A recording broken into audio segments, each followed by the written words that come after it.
866. Thank you for tuning in. Thanks for being part of our program. Here we are together again on the radio.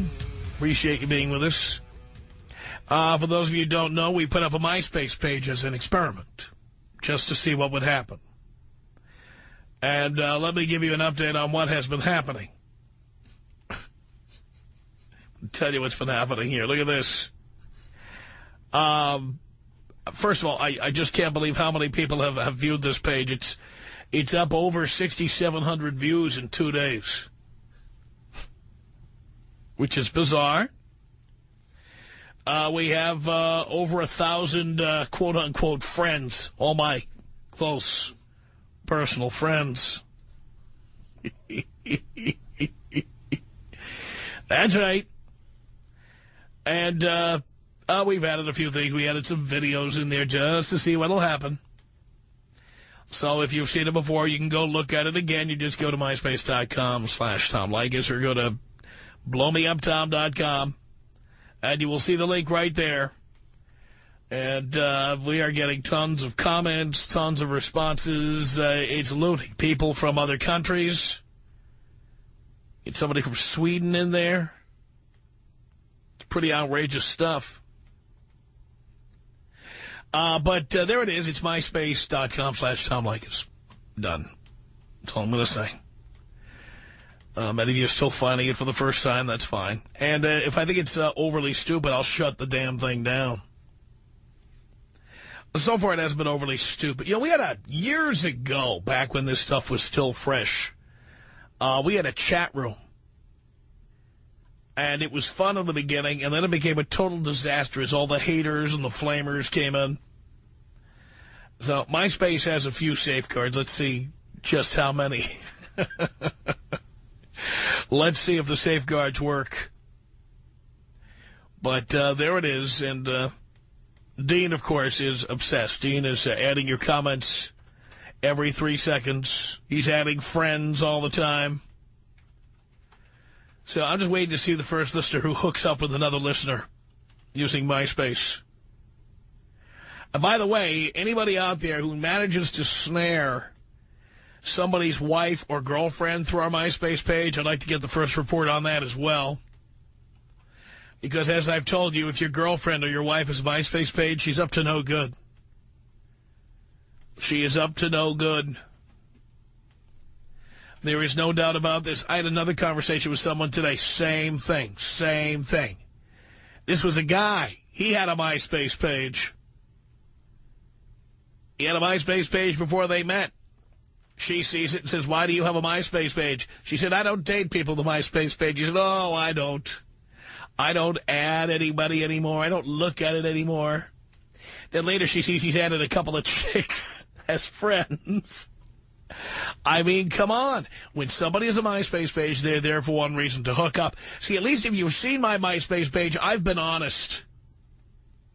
I told you that my goal in life is to sleep with as many hot listeners as I possibly can. I don't pretend it's anything else. Because really, I don't sell any advertising on there. Don't make any money from the damn thing. I know Rupert Murdoch's making a fortune on it, but I'm not making anything.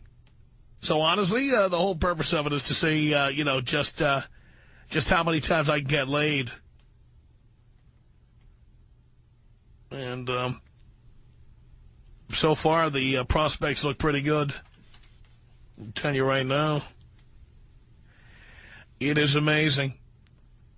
But yes, if your girlfriend or your wife has a MySpace page or a Facebook page, what are you waiting for?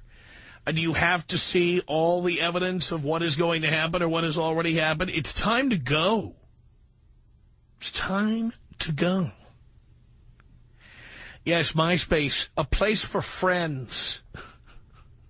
It's a place for friends taking their clothes off. It's a place to make friends who are going to come over and do you from behind. That's what it is. It's a place for friends. You're kidding me, right? And then you got that Facebook, which is even more preposterous, with people giving out virtual martinis and virtual punches in the face. And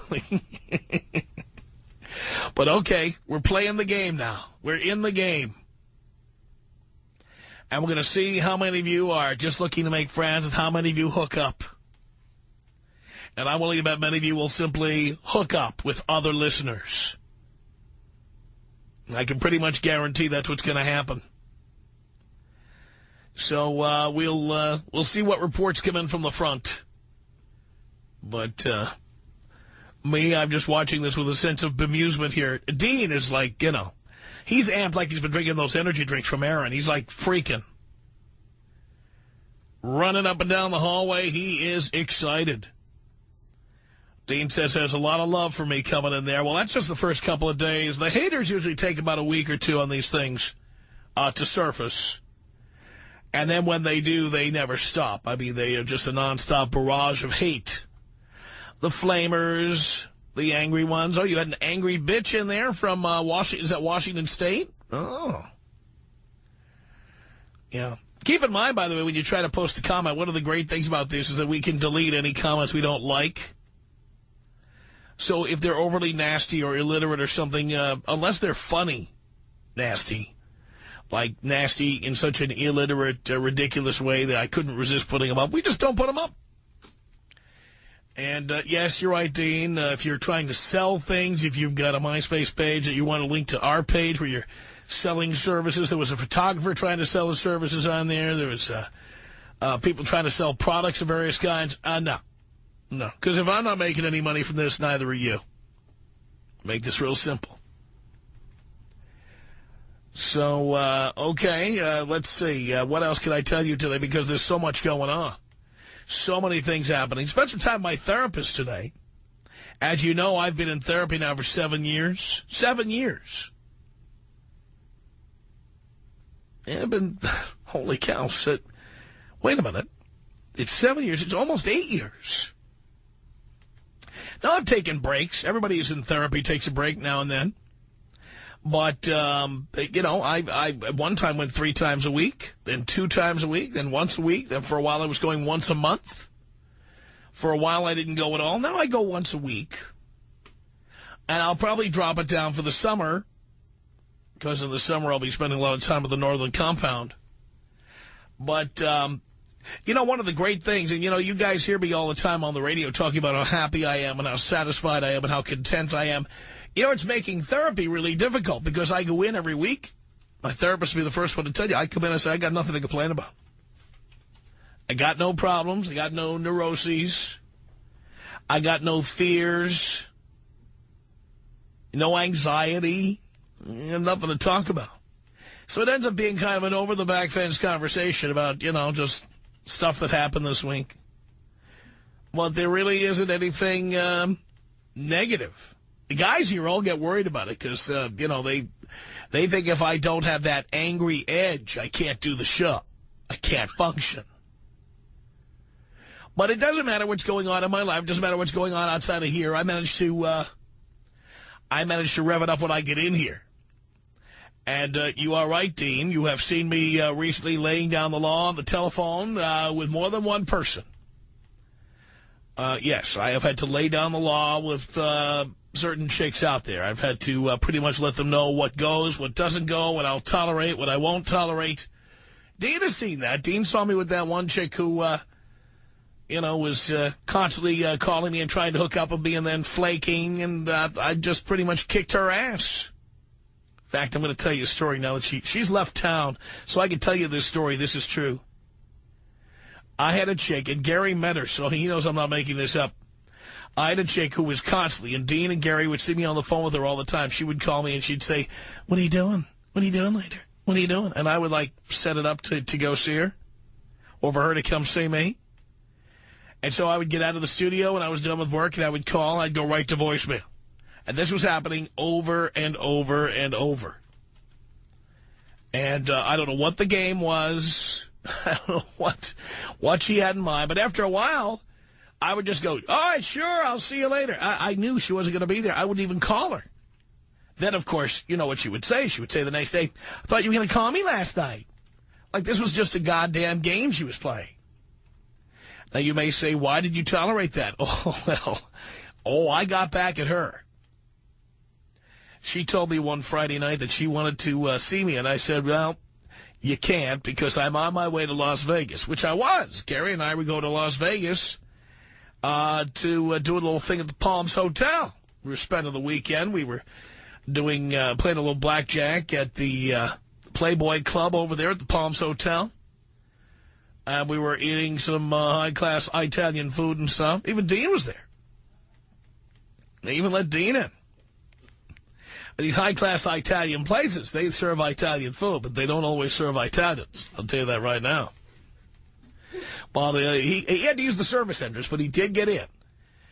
And you're exactly right, Dean. I was on the phone with her. I was at the Entourage Suite at the Palms Hotel, and they saw me having it out with her. So I told this chick, we're on our way to Las Vegas. So I can't see you Friday. She goes, oh, can I come with you? Can I come with you to Las Vegas? Can I come with you? And I thought about it for a second. I said, absolutely, but I don't have time to get you a ticket. So here's what I want you to do. Get yourself a ticket and meet me in the lobby of the MGM Grand Friday night about 9:30, 10 o'clock, okay? And I'll be there. I'll be looking for you. That's what I told her. This happened not long ago. So I thought my plan was foiled. I'm at the airport. I'm at Terminal 1 at LAX, you know, where U.S. Airways is and Southwest. Gary and I are at the, was that El Cholo's Cantina? Is that what that was? We're at the El Cholo Cantina at Terminal 1, having a margarita, waiting for our plane to leave. And we had like that, you know how you get that last plane leaving for Vegas, like 9:30 Friday night? So there we are waiting for the last plane. And who comes along? Yes, it's her. She arrives there at the airport, and she bought her ticket, and then she meets us at the bar. She sees us at El Cholo Cantina, and she comes over, sits down, tries to insinuate herself into the conversation that was none of her business. And so she said, I didn't know if you were setting me up. I didn't know if you were actually going to Las Vegas. So she already smelled a rat. I said, we're waiting for our plane to leave right now. She said, well, my plane is leaving, too. I said, well, we're not on the same plane. What airline are you on? Because guaranteed, whatever airline she was on, I was flying on the other one. If she was on U.S. Airways, I was flying Southwest. If she was on Southwest, I was flying U.S. Airways. So sure enough, she was flying Southwest, and we were flying U.S. Airways. Perfect. So I said, well, you get on the plane. I'm going to see you there later. Now, of course, what she didn't know, she thought we were staying at the MGM Grand. The reality was we were staying at the Palms Hotel. And so she gets to Las Vegas. Now, she is out, I don't know how much, $109, $129, $149, whatever it is now to do a round trip to Vegas. She gets to Vegas. She gets in a cab. She goes to the MGM Grand, and our plane wasn't leaving until an hour after her plane. So before our plane took off, my cell phone already started blowing up. Calls were already coming in. Where are you? Guys, as soon as you get here, come right over. She was telling me, come right over to the MGM Grand. I'm here. I'm going to wander around the casino for a while. I'm here. I'm waiting for you. I'm here. Every call. It's 10:43. I'm in the casino at the MGM Grand. Where are you? Are you here yet? What time are you getting in? What time is your flight? You didn't tell me your flight number. Okay, well, I'm waiting for you. I'm here. So Gary and I arrived about 11:30 that night at the hotel in Las Vegas. And the second we touched down, I turned my phone on. It was already ringing. When I turned it on, it was ringing. And I did not pick up. And we went to the Palms Hotel, and we checked it, and my phone must have rung 150 times. I'm not kidding. It rang over, and I'm here at the MGM Grand, and I don't see you, and I don't know what's that. This is the chick who was always flaking on me. And can I tell you something? I never, ever called her. She did not have a hotel room. She thought I had a hotel room at the MGM Grand. She was going to, hop into the sack with me. Except I never showed up at the MGM Grand. I'm proud to say it. I have no embarrassment about this. I am proud to say that's what I did. I left her at the MGM Grand, and Gary and I were at the Palms. We checked in, put our bags in our rooms, went out, had a few drinks, went to the casino. And my phone continued ringing, and it rang literally until about 2 a.m. And the last message she left for me, of course, she thought she was hurting me, like I was in love with her or something. She's like, well, I had a friend here, and he came and picked me up here at the MGM Grand. I'm going to stay at his place. Boo-hoo-hoo, I'm so sad. But she had to pay for the plane ticket. She probably bought herself a few drinks. This trip, she didn't have a whole lot of cashola. So this trip was costly and time-consuming. She was all ready to perform for me, but you know what? I had it. I was, like, at my wit's end. So, yeah, I set her on a wild goose chase. Can you believe, by the way, after she got back from there, she continued calling me? Still wanted to see me? Insane. Chicks are goddamn insane. They're nuts. But that's why we bang them. Yeah, the thing is, you just can't get them to shut up. That's the problem. Stop calling. Stop texting. Stop talking. Stop talking. You can't get them to shut up. They kill me like that. You think you got a good thing going, you know? You're humping and pumping and, you know, finally you're done and you're lying there, you know, and the air conditioning is blowing over you and you're just kind of, you know, I don't smoke cigarettes. You're just kind of sitting back, you're enjoying it. And then they open their trap and they can't shut up. You ruin a perfectly good evening. Ladies, can you just shut up? Please. Just amazing. So I'm wondering, as I'm sitting here talking about all of this, and I've been obviously had a lot of this stuff on my mind lately. You know, living alone is better than ever. I love it to death because I am just so tired of listening to women. I'm just tired of it. You know, and talking to women who call in on the show, that's about all I can handle. When I get out of here, I don't want to hear a goddamn word. When they start calling with all their crap, and they start calling with all their drama, they start calling with, they want to get together, and then they disappear and all that. I can't take it anymore. I can't. Can't do it. Is anybody feeling me out there? Tom Leykis. 1-800-5800-TOM. 1-800-5800-866. Leykis. It's like I want to meet somebody, see if she could get into me, and just take her home. And then you can get into her. Exactly. It's the Tom Leykis Show.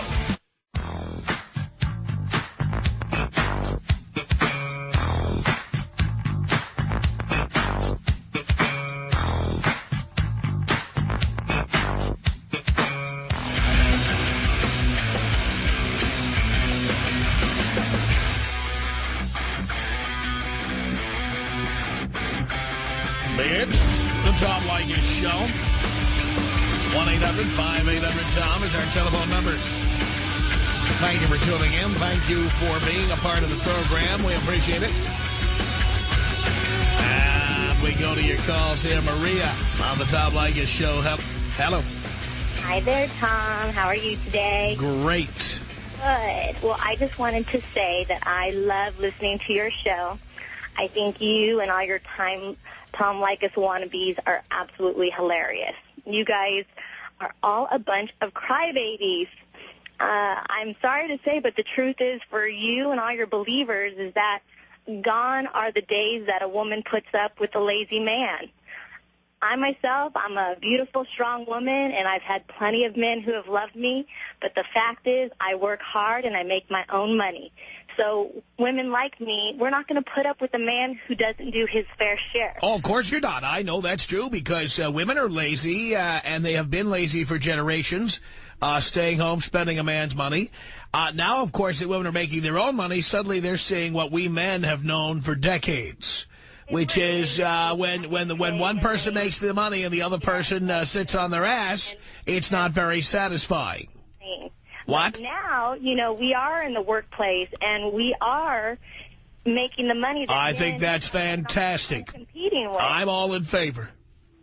Well, the fact is, for your listeners, if you're useless, you're going to get treated badly, and that's who is useless. Bitch and complain. It's the plain and simple truth. Darling, I am not useless because when I live alone, there's no complaints. My house is immaculate. There's nobody telling me how wrong I am, how stupid I am, how I don't know how to do things. I'm glad that you're happy now that you're single and living alone. And you know what I think? And I don't need any yappy broad opening her trap all the time and telling me what all my shortcomings are. Well, then you know what would be neat is if you had a show where you had a few of your long-term relationships on to give their point of view about how you were in the relationship that they had. Well, darling, the proof is in the pudding. The proof is in the pudding because with the exception of one 20 years ago who had an affair, and even she did not want to leave, these women don't want to leave. They want to stay. Well, if you're treating them good, of course they're going to want to stay. But if you're treating them bad, well, then that explains why she cheated on you. And again, that's 20 years ago. And by the way, that does not explain it. You were not there. She and I have had the conversation about why she did it and why she felt the need to do it. And the main reason was that she was immature and stupid, and she wrote me a letter to that effect. So you just don't know, and you weren't there. Well, then she's a bigger woman because at least she could admit. Oh, no. She admitted it 12. She admitted it 12 years later. 12 years. I've had enough. See what I mean about women who can't shut their trap? That's what I'm talking about.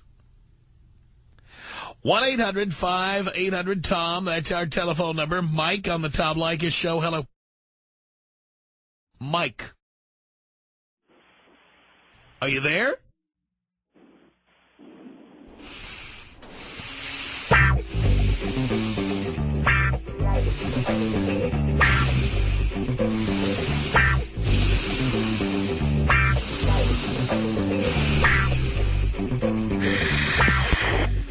Hung up.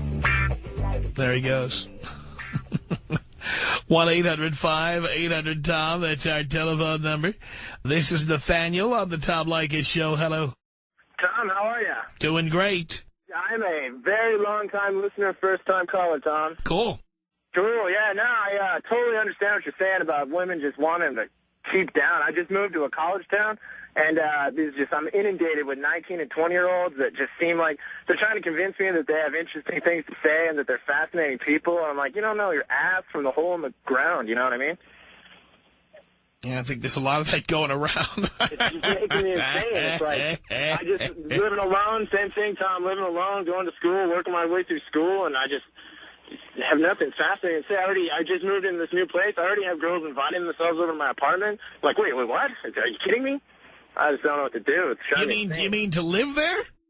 No, to like come over and hang out. Oh, yeah, you should have a party to, break in the house. I was like, I'll break in the house how I want to break in the house. And invite yourself over to my home. Now, how about you have a party and I'll come over and barf in your living room? Yeah, exactly. I want a bunch of retard college kids coming in and ruining my hardwood floors. You know what I mean? Screw that. That's right. Thanks, Tom. It was cool. Appreciate it. Thank you. 1-800-5800-TOM. That's our telephone number. Robert is listening to our show on the online stream from Albuquerque on the Tom Leykis Show. Hello. Dad, you'd be proud of me. First of all, how are you? Do you care, Robert? I care very much, Dad. I'm doing great, son. Well, ball-busting bitch, broke up with her a couple months ago. I gave you the whole story. But I finally ended everything today. I convinced her I moved to California. We had a phone contract together, and I just got sick of it, sick of paying her phone. Told her I moved to California, and sent the phone back to her, and she started complaining about how I did it. And I told her, look, how's this? If you want, come out to California, find me, and if you can find me, I will pay for the phones for the rest of the contract, which is another year. Thing is, I haven't moved. I'm still here in New Mexico, so she's planning a trip out to California as we speak to go and find me. I love that. I love it, too. I'm just dying of laughter. I think that's great. So she's going out. She's going to go look for me in California, and I'm not even there. I had a chick. This was the greatest. The last chick who lived with me, I let her have, like, the added phone from my cell phone account. They let you add one phone. Yeah. It could be $10 a month or it could be free. In my case, it was free. So we were just sharing the minutes. And so after we split up, she was like, can I take my cell phone with me until I figure out I got to get my own cell phone and everything? I don't know. Sure, take the phone. That's fine. So after she leaves, I'm saying, so how is it living alone? Of course, it was my idea that she should be living alone and that I should be living alone. She's like, here's what she said. She said, oh, I'm so busy. I have a new job, and I'm working all the time, and I got no time for anything, and I just get home at 8:30, 9 o'clock. I just eat something, I go right to bed every night. But what she didn't realize was by keeping the telephone, I had her telephone bill. And so here she was telling me she'd go to bed every night, 8:30, and there's the telephone. 3 hours at night talking to somebody in Hilton Head, South Carolina. Other guys she was talking to in Texas. I mean, all these phone calls at all hours of the day and night. She was on the phone continuously. It got to the point where I have a 3,500-minute plan, and I never use more than 1,700 or 1,800 minutes in a month. She went over. Wow. So here's what happens. First of all, I call her up. I say, I thought you go to bed every night at 8:30. What are you doing talking to Hilton Head, South Carolina at 1 a.m.? And she's like, I can't believe you're looking at my phone bill. You're looking at my bill. I'm like, it's not your bill. It's your bill when you pay it. This is my bill for my phone that I let you use. If you don't want me knowing who you're calling at 1 a.m., get a phone and pay for it. Agreed, and that was actually the nice thing. She was able to look at my calls, but I was just getting a bunch of hookups, so, I mean, it didn't bother me at all. Yeah. But, I mean, that just goes to prove you women can't shut up if she's going over 3,500 minutes in a month. Oh, couldn't shut up, talking to all these different guys, and then how dare I look at her phone bill? Exactly. What's wrong with you, Tom? Oh, I'm coming. By the way, she's the same one who later on, after telling me that she was coming home and going to bed, she was also using one of my cars. Oh, wow. And one day I completely forgot what was going on. I opened the mailbox, and, in the mail I go, oh, my God, I got another one of these goddamn photo radar tickets. Oh, Jesus, and I'm thinking, where was it? It was Fairfax and Crescent Heights. Was it where? I know I went through a light. Where was it? And I opened the thing, and it's her driving my other car in a party dress, pearl earrings. The picture was so clear you could see everything. And there she was driving around the South Bay about midnight. She was lost and went right through a red light. And but I'm so tired. Every night I come home from work. So of course I say, well, I see. Must be very busy for you being out at 11:45 on Friday night in a party dress. That's 3 hours after you've gone to bed, isn't it? And she was flipping out again. What are you looking at my thing? You're looking at my stuff. What is this thing? You're driving my car. You're using my cell phone. You're hooking up with guys in Hilton Head, South Carolina. Pay for your own goddamn stuff. Yeah, I agree. I'm living the lifestyle, and I'm loving it. I'm going back to school, and I have you to thank. I've really gotten my act together in the past year, and it's all because of you, Dad. I appreciate it. You give the greatest advice. Son, I am so proud of you. Thank you so much for reporting in. Like it. 1-800-5800-TOM. 1-800-5800-866.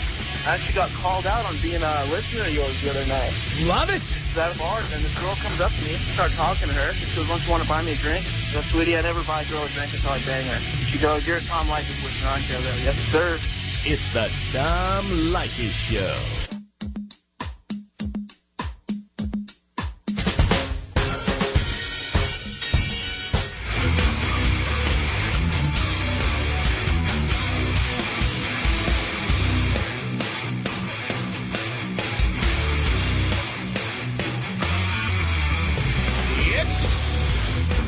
Tom Leykis Show, coming to you from Hollywood.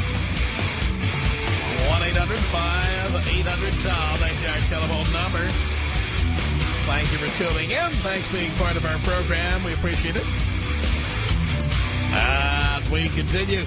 Sandy on the Tom Leykis Show. Hey, Tom. I wanted to tell you that it's really neat to listen to you all the time. Makes my morning or my afternoon drive so much better. The freeway just sucks today. Sorry. Anyway, when you were telling that great story earlier about letting your girlfriend use your car and stuff. I wondered if you ever date any women that don't know who you are. Oh, yes. And maybe you've covered this before. I'm a fairly new listener, so I didn't know. And, I have and dated. what's that like for you? Is it a big tease for them to finally figure out who you are, or there's some people maybe you sleep with that never know who you are? Well, I mean, I have dated women, for example, who don't know who I am, but eventually, after being with me, they find out. Like, for example, I was on Channel 9 the other night here in L.A., and, you know, I could be dating somebody, and suddenly they go, did I just see you on television? What were you doing there? Does that change up the date a lot, probably, maybe, if they, or, I mean, change up if... Not in a bad way. Not in a bad, well, sure. Well, Dean will tell you, I was in San Diego a couple of years ago. I was in San Diego going to do their, whatever the Fox morning show is in San Diego on Channel 6 in San Diego. And they put me up in a hotel room in San Diego, not far from the TV station. Yeah. So I had a chick who I said, I'm coming to San Diego. Why don't you come, you know, I got a hotel room. Come meet me at my hotel room. 22 years old, really hot. So she comes to the hotel room. And then we knock it out. And then in the morning, I get up and I say, all right, I got to leave now. She's, why? I said, because I'm going down to Channel 6. I'm going to be on TV. So she stayed in my room while I left. And now imagine this. She's naked in my hotel room, in my bed, watching me on Channel 6. After the fact, obviously. Yeah. Now, do you think it got any worse when I got back to the room after she's been watching me on television? No. It just seemed like... She's lying in my bed, and suddenly I'm on television. And then I come back.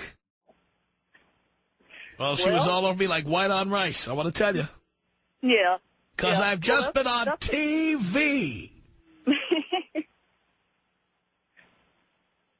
Well, that's pretty good, but does it have to be the kind of young people to pull that off? Well, the point is, I like them young. I know you do. You know what? Don't tell anyone, but I do too. I'm a guy. Guys love that. Yeah, that's true. Hey, you know, we always talk on this program about Viagra and Cialis. Ever see those TV commercials? Yeah. The reason Mike Ditka needs Cialis, have you ever seen Mrs. Mike Ditka? No wonder he needs a pill. How about Mrs. Bob Dole? Yeah. Of course he needs Viagra. I tell you what, if you had that 22-year-old at the Hampton Inn in San Diego, Bob Dole would not need a blue pill. Well, that's true. That's probably true. That's how it works. That's how it works. Well, very cool. I won't keep you since you want to stay on that same topic. You can take me out with that wonderful Number 9 song by Oh, Mr. yes, yes, former Governor Elliot Spitzer. Number 9. The remorse I feel will always be with me. From those to whom much is given, much is expected. Number 9. Number 9. Number 9. Number 9. It's 1-800-5800-TOM. That's our telephone number. It's Richard on the Tom Leykis Show. Hello. Hi, Tom. How you doing? Great. I don't know if I can say this, but my doctor told me, not to be kind of discreet here, but he said if you ever wake up with a you need Viagra, no matter who's laying next to you. Again, you knew that we have limits to what we can say on the air, and you even said you knew that, but you insisted on saying that, and we had to bleep you anyway. All right. What was the point of that? I'll take my punishment for that, but the reason that your guy put me on the air is I was wondering, just the basic fact is you claim to have so much money and to make so much money. You say you flew into Las Vegas from Los Angeles on Southwest Air, right? And got put up in a hotel. No, actually, I said U.S. Airways. Well, whichever, Southwest, U.S. No, there is a difference. U.S. Airways is the only airline that has first-class airfare from Los Angeles to Las Vegas, a 45-minute flight. You don't have your own plane with all the money you make? Why would I waste money on that? I don't know, but can we move on? You brought it up. I think if you check your tape... You don't sound that bright. If you don't mind my saying, you don't sound so bright so far. Really? Okay. Really? This is just what I wanted. What was that? Well, a banner between you and I. You said if you'll roll your tape, you'll or reread your or listen to your tape. We haven't used tape in years. Okay, your CDs, your DVDs, whatever you use. But can we move on? Again, who started this conversation? Who has introduced the agenda here? Me? There is no agenda. Well, I guess there is, but. Why? Look, I know what you're about to do. You're about to ambush me in some way. And because now that you are faced with me, you are stalling for time, you are filibustering because you're scared to death of me now that you have to face me. No, not at all. If you have something to say, just say it. Okay. Why do you arrive at the, you arrive at the Las Vegas airport and you go to we're still on the airport. I thought you wanted to move forward. And you go to a hotel and you get a hotel room and you have an Italian dinner. Who doesn't do that in Las Vegas? Everybody, 10,000 guys a night do that in Las Vegas, and you make it sound like you're somebody special. I never, ever claimed, and I know as the failure that you are, listening to somebody who has a 7-figure income and several real estate parcels and stocks and bonds and mutual funds and hot chicks, I know somebody like you who is jealous of that is going to call in here and bitterly make a comment like that. I understand you're bitter. You could have been a contender. You are a nobody. And you are annoyed by hearing me talk about all of my success. Isn't that right, Richard? No, I actually don't go to the AM/PM and say, hi, I'm so-and-so. I own several parcels of land, and I own several houses. Because you're not so-and-so. You're nobody. Of course you don't. I know. Of course you don't. When did I say I went to the AM/PM and told people I own parcels of land? You did. You just said that you and you can't because you're nobody who owns nothing. Right. Right? Is that what you want to believe, Tom? I know it's true. You have the voice because you have a radio station. Well, there you go. What do you have? And who wants to believe what you're handing out? What do you have besides an unemployment check, pal? Never collected one. I wouldn't know what that's like. Oh, probably ran out of unemployment. Right. Been so long since I worked. I'll bet. Why so heavy on I went to Las Vegas and made this poor girl... Just because, yeah, I think it's because you're in Reno. You're jealous that I went to Vegas. Don't put down Reno now, bud. Would you feel better if I went to Laughlin? Vegas is way down. Vegas is way down. I know. I want to know, Tom, just without interrupting, if you could. No. Don't tell me how to do the program. I don't want you telling me how to do the program. I have been doing this show now my whole life without your help or your input. I don't need you telling me when to talk and when not to talk. You serve at my behest, not I at yours. I will speak on this program anytime I want to. And I will not take orders from you. I will not take orders or even requests. You must take orders from somebody. No, I don't. Oh, I'm sure you do. No, I don't. Absolutely you do. Well, again, you're speaking out of ignorance. Which is not surprising because as unemployable and unemployed as you appear to be, of course it's because you're ignorant. By the way, Gramps, thanks for the call. The Tom Leykis Show.